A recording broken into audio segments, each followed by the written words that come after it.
Welcome to the Value Investor TV podcast. This is the podcast that helps you grow your wealth and become financially independent. My name is Becco and my partner, Hari. Hello. Good to see you, Hari. How are you? Yeah, pretty good. How's everybody out there? It's good. It's good. It's good. This episode, we're going to be talking about Resideo. Actually, let me look up the person who sent it to us. This is one of those episodes where, you know, this is a company that was brought to us by one of our listeners, and we wanted to cover it for him or her. Just want to give a quick shout out to the person. Let's see, Resideo. Yeah, and, Paul Fagan. Thank you for sending out that email. And Resideo, you mentioned it in the context of spinoff, and we'll be talking about Resideo in that specific context. So thank you, Paul, for sending that email. Yeah, and if you're interested in us talking about a particular stock, you can send us an email at info@valueinvestor.org, like Paul did, or a direct message on Twitter at ValueInvestorTV. Perfect. Okay, so this episode we're going to do it slightly differently because, again, this is Resideo. Resideo is a spinoff from a bigger company, and we'll talk about that later. So it's going to be a little bit different. We're not going to go through the regular checklist like we always do. It's going to be a little bit. It's gonna be a little bit different because spinoffs have little bit different criteria in evaluating the business. So awesome. Should we get started, Hari? Yeah, let's do it. Actually, should we do the disclaimer? Yeah, before we go in. Sure. So, this podcast is designed to help you, educate you, and entertain you on how value investing works, and the purpose of this podcast is not to give specific financial advice. We are not financial advisors. We don't know your specific financial situation. So if you do need that information, I would contact a financial advisor before doing so. Excellent. Okay, let's get started. Yeah. So you want to ask me some questions about Resideo, Hari? Yeah. So, just before we get started, directly on Resideo, if you don't understand what a spinoff is, would highly recommend checking out episode 63 and 64, where we kind of walk through what a spinoff is, and kind of illustrate why. That would be a good, topic or lectures to look at first, because that'll help you understand why a spinoff is kind of different from a standard, value investment play. I mean, it's still the underlying concepts are the same, and then more in general about this, this kind of discussion that we have had since the beginning, since episode 1 is kind of finding great businesses at a fair price. That kind of model allows you to buy a business and hold on to it for a long time.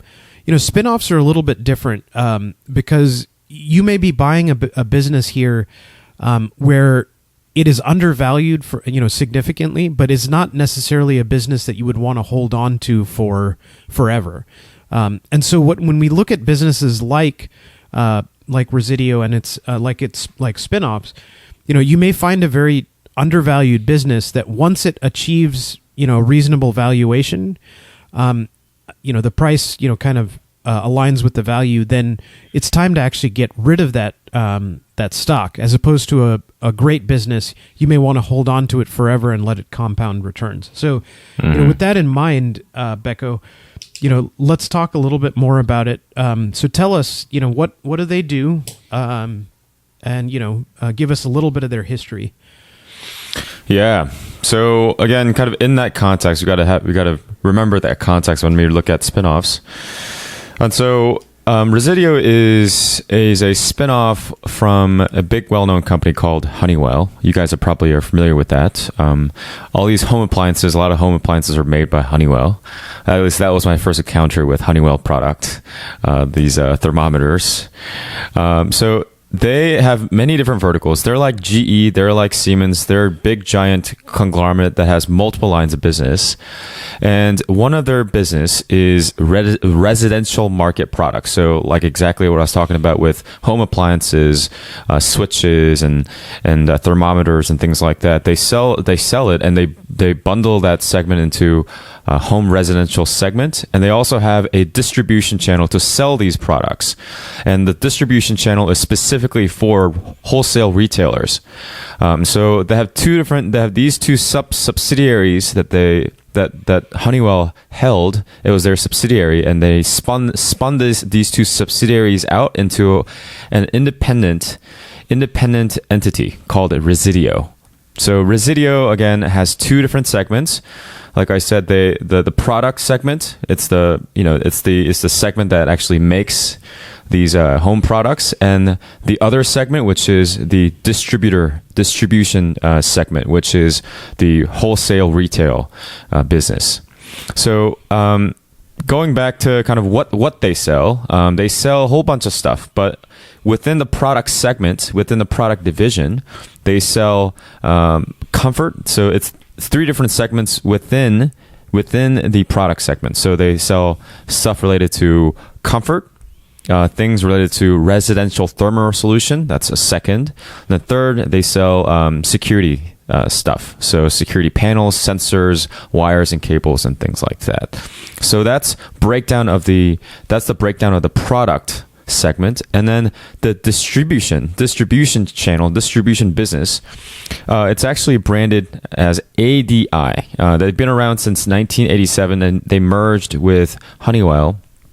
But this ADI global distribution business is a channel through which a lot of these products are sold.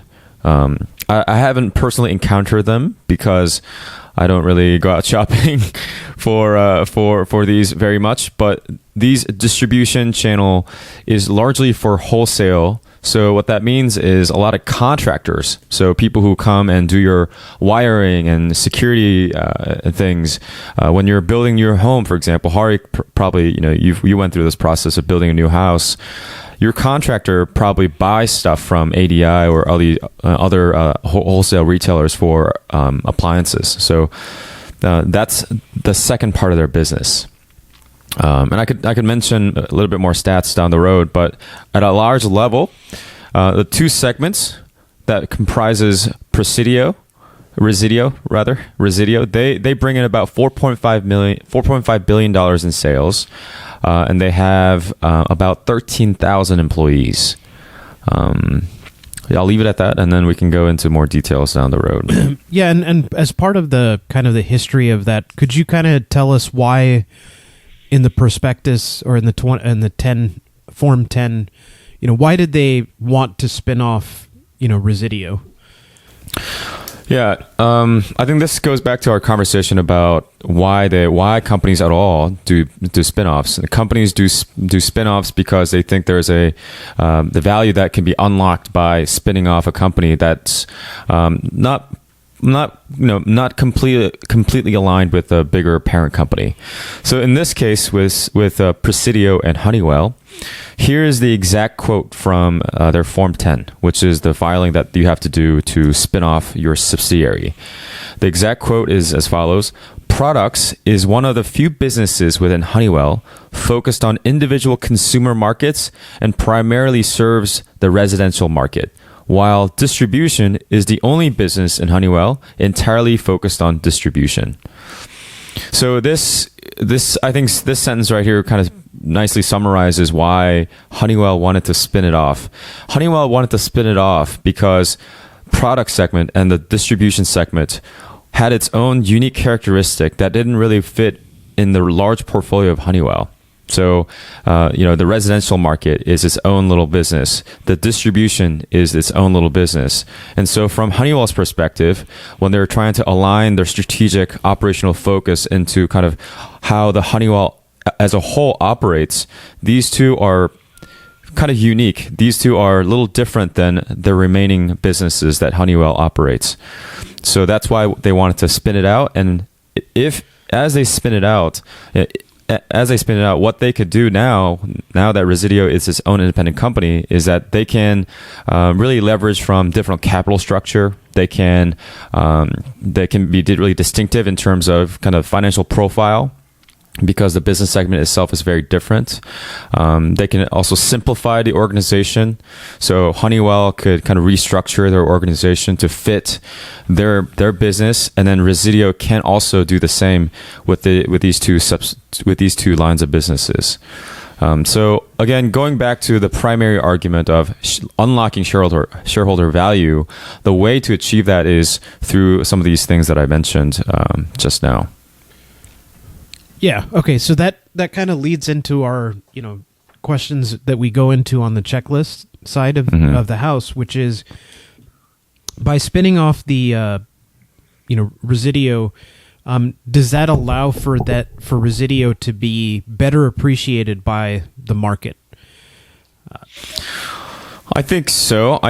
Right now, if you look at the stock price, it has not done so well, and I think that's pretty classic of spinoffs. When you spin off from a parent company, we were talking about this before recording the podcast. Honeywell being Honeywell, it's a giant company. It's in many indexes probably, and Resideo as it spun off, it's no longer part of the index because it's no longer part of Honeywell. So there's extreme downward pressure in price. And so when we think about how it's going to do for shareholders, I think with this decline, and then with a lot of the kind of initiatives that they're taking on, a lot of the operational efficiency they will gain from being its own separate company could possibly lead to better shareholder value down the road. Yeah. And obviously that's a loaded question in some ways, right? The better appreciation can come from just simplifying, how somebody reading a 10K would look at it. I mean, if Resideo's within Honeywell, it's a $2.5 billion business inside of a $100 billion business, right? So exactly. So it's a little bit hard to hone in on a $2.5 billion company that's living inside of a giant conglomerate kind of business, right? So So exactly. I think there's a case to be made there that it being separate will be better appreciated. Maybe not today, but 3 to 5 years down the line. So one thing I do want to mention, Hari, going back to kind of the business, what do? They sell a whole bunch of products. But one thing that we should keep in mind is that they were able to secure a license from Honeywell, so that they're still able to sell their product with Honeywell brand for the next 40 years. So it's an exclusive license to use their name for 40 years. So that's important to keep in mind. Yeah, and the Honeywell brand is probably a kind of an important driver for it. I mean, a lot of the Nest competition on the comfort side comes from Honeywell thermostats, so which are actually now Resideo thermostats, but with the Honeywell name on it. Okay, so let's talk a little bit about will the spinoff separate a lousy business from a good business?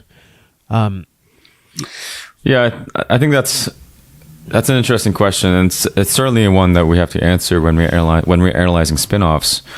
That question just prompted me to look at this comment from the Honeywell CEO. So this is after spinoff. Here's what he said. He said, "The impact of the spinoffs of our homes and transportation system business, both lower margins than the portfolio, contribute 80 basis points of segment margin expansion this quarter." So I think from the Honeywell's perspective, again, this is a little bit more complicated than regular analysis because we have to think about multiple parties. From Honeywell perspective, I think some of these businesses that they were able to spin off had lower margins. And so for them, the parent company was able to increase their profit margin. Right. The margin percentage. From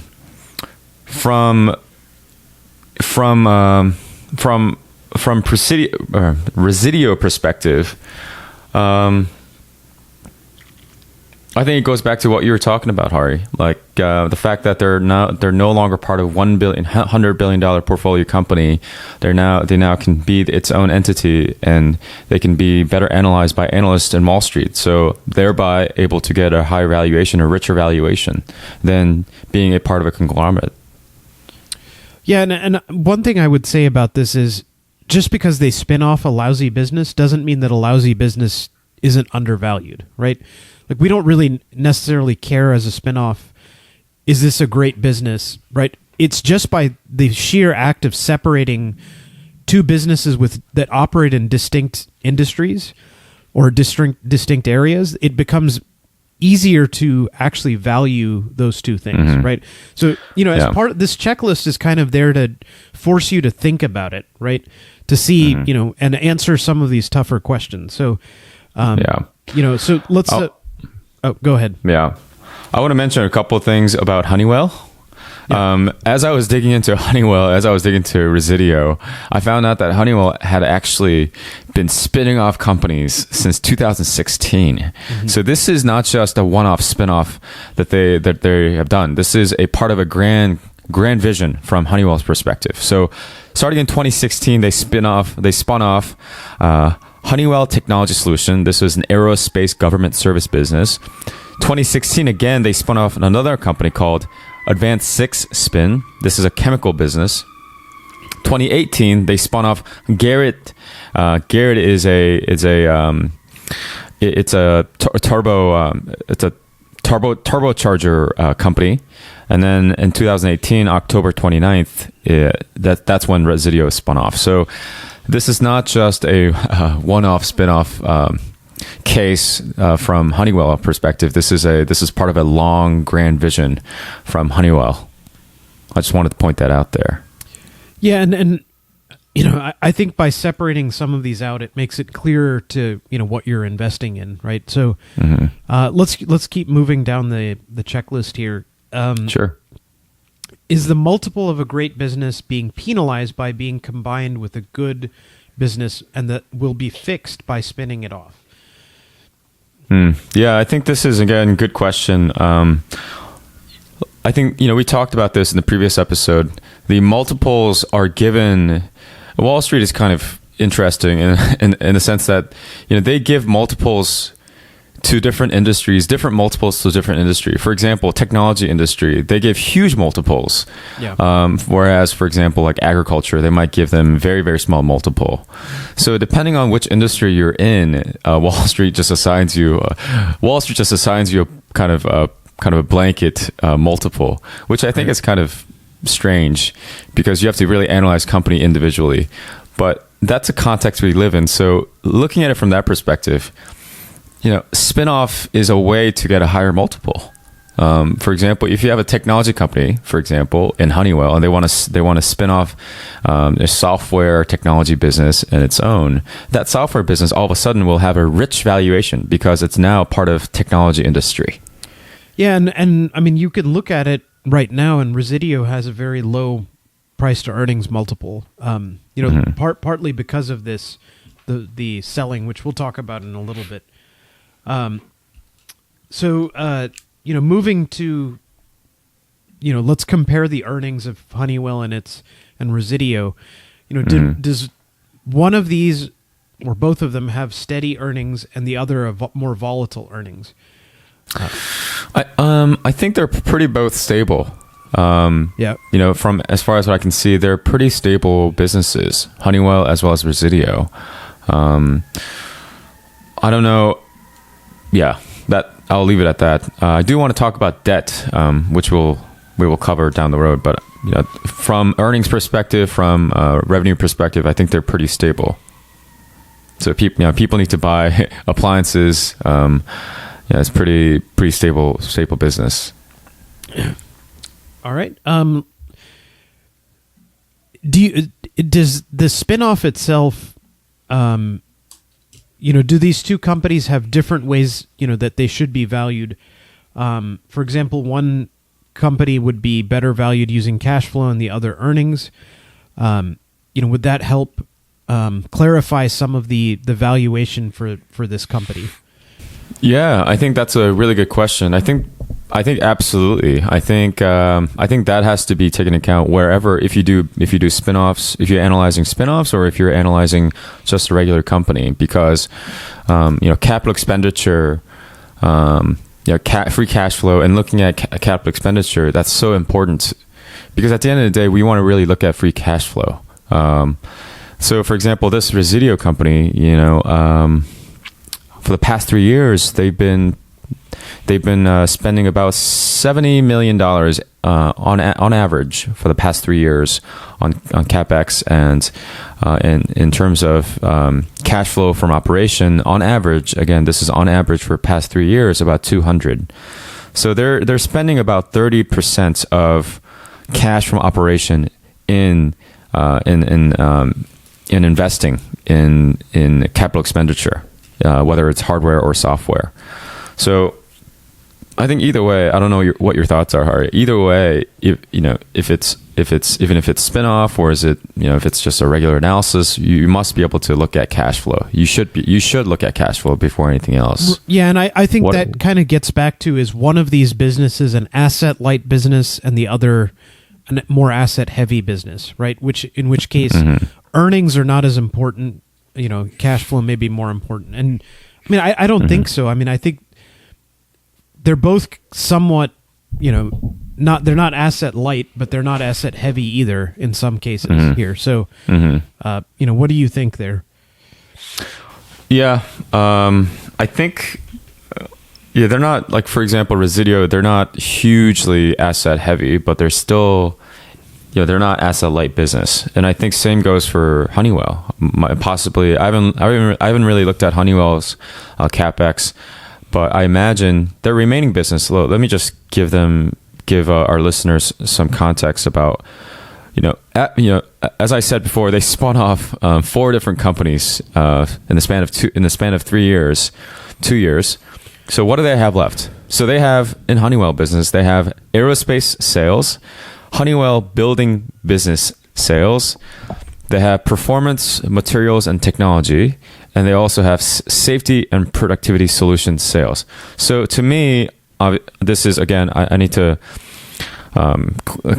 make sure that I clarify this. I haven't looked into individual businesses here within Honeywell, but from the titles, aerospace, performance materials, safety, productivity solutions, they all seem like a pretty heavy CapEx businesses. What are your thoughts, Hari? Yeah, I mean, from everything I'm seeing, they're separating businesses in distinct business lines, but it's at their core, they're basically, manufacturing things, and that requires some asset investment. So I don't think one is better measured with earnings and the other cash flow. I don't think that necessarily helps us here, which is doesn't necessarily kick this company out of the running, right, for being an investment. It's, we're just trying to identify what is the value that gets unlocked here, right, by splitting these two, and now we can analyze them independently. How do we look at those things? So why don't we just think about the next question, which was you alluded to earlier. So by spinning off, does the parent allow itself to rid itself of a business that it couldn't sell, and or offload some debt? Yeah, that's what I want to talk to you about, Hari. I think we were talking about this before the podcast, but let me give you guys, our listeners, some context of what we're talking about. So when the spinoff happened, this is really interesting. When the spinoff happened, what Resideo did was, as soon as it spun off, it took $1.2 billion in debt. So it took out $1.2 billion from banks. And then they turned around and took that money and gave it to the parent company. So again, Resideo spun off. They said, they went to the bank, and then they said, I want $1.2 million. And then they turned around and gave that money back to the parent. But that debt is still with Resideo's balance sheet. So they have to pay it back. But that money that they borrowed is no longer with Resideo. They paid it to the parent company. And this is not just Resideo. This is also the case with a previous spinoff, Garrett. Garrett did the exact same thing. They borrowed $1.5 billion, $1.58 billion as soon as they spun off. And also Garrett also, as soon as they spun off, they did this 1.58 billion transaction, and they also opened up $500 million in revolving credit facility, and similar stuff with Resideo as well. Yeah, and like you mentioned in the previous episode, these companies go to to investment banks, and they kind of get an a la carte menu of how they're going to run the spinoff. Mm-hmm. And it sounds like they took the same approach with Garrett that they did with Resideo, which is pay the parent company a fee, essentially, for the spinoff, as an intercompany kind of, debt. Mm-hmm. Pay them the spinoff money, and then open up a revolving credit facility, which is probably part of the investment bank that did this, wanted that, kind of structured. So, exactly. And I guess now that they've offloaded that debt, the question is does Resideo have the requisite cash flow to kind of pay it off, to pay off that 1.2 billion? Yeah, that's the question. So if I look at their debt to equity right now, they have 1.2 in debt and an equity of 1.5. So it's 0.8 debt to equity. And if you look at free cash flow to debt, average free cash flow for the past 3 years, $179 million, and their debt again is 1.2 billion. Okay, so it's below our threshold of 3 to 1 free cash flow to debt.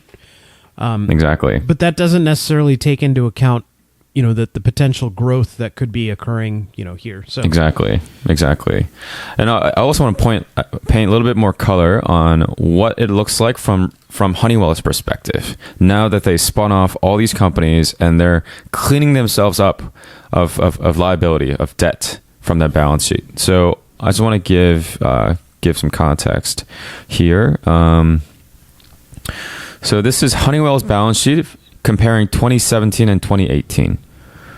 At the end of 2017, they had $12.5 billion in debt, long-term debt. And at the end of 2018, they have $9.7 billion in debt. Again, so $12.5 billion in 2017, and now they've reduced that number to 9.7. So pretty significant reduction there. So pretty significant. So I think from Honeywell's perspective, I think one of the reasons why they're doing this is to reduce their long-term debt and thereby reducing their interest payments, because $9 billion in long-term debt, the interest is going to really mount up. Yeah. Okay. Any thoughts here, Hari? Yeah, I mean, I think it's what really gets here is that we see a business that when we talk about the valuation is relatively cheap. There's some debt, here. One of the things that they've talked about on the last conference call was cleaning up some of their expenses, their corporate expenses, reducing that by $50 million a year to help boost some of the, the earnings. And, so those kind of questions, kind of help us understand, is this company going to grow in the next 3 years as a result of being outside from under the thumb of Honeywell, right? And I think the first 2 quarters that they've announced since the spinoff, growth has been in the low, single digits, right? Like 4 or 5%, right? So not very spectacular.